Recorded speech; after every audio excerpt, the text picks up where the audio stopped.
I spent this summer in the mountains of Northern Thailand, in a small, friendly village known as Huay Pakoot.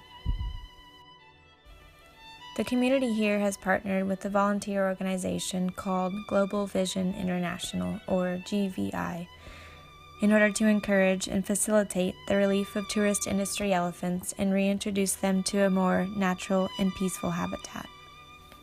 Those who live here have shared deep connections with the land and its wildlife for centuries. Inevitably, though, as certain pressures and circumstances shift, so do their values and practices. Nevertheless, the scenery, culture, and the people that we were able to work with were strikingly beautiful and inspiring. And, of course, the home-cooked meals that we shared and the welcoming spirits of the families living in Huay Pakoot were unforgettably heartwarming. During my time here, I was able to connect to and learn from not just the local people, but also the other volunteers and staff who came from a range of various countries and backgrounds. One thing that we did have in common was our interest in supporting ethical elephant tourism and the conservation of the species, its habitat, and ancient legacies. On an average day, we would travel with the mahouts to locate one or a few of the elephants in the forest, ranging in age from 6 to over 60 years old.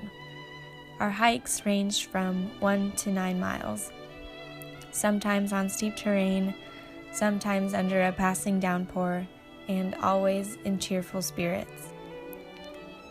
With intentions of adding to the recorded knowledge on semi-wild elephants and Asian elephants in general, GVI staff members advise volunteers and interns as they record and assess a range of data points and observations.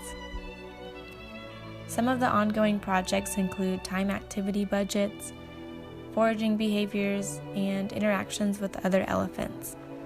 Other research endeavors are related to biodiversity or ecology of surrounding plant or animal communities.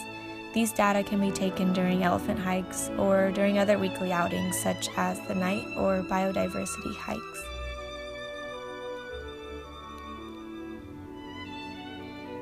On some days, it may have taken us so long to get to the elephants that we lacked the time for appropriate data collection. Instead, we were able to simply observe and enjoy the incredible company.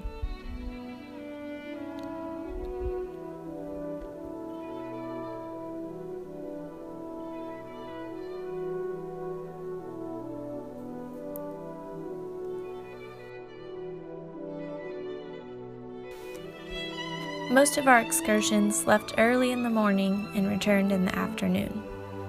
A couple of times each week, though, we were able to bring our lunches along or cook in the forest so we could spend most of our day there and return to the village much later in the afternoon.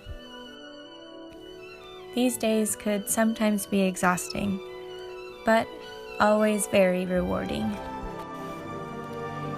Each day presented new learning opportunities in a wide range of areas. For example, elephant biology, the culture of local or even distant communities, cooking techniques and recipes, agricultural practices, the local language, environmental science, and so on.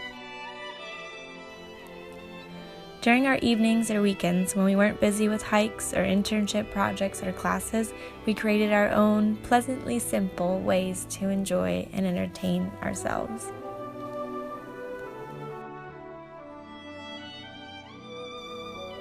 Eventually, the interns and volunteers must depart. We return to our prospective homes to act as ambassadors for this program as we share with those around us the importance of ethical elephant tourism and the efforts to return them to their forest homes.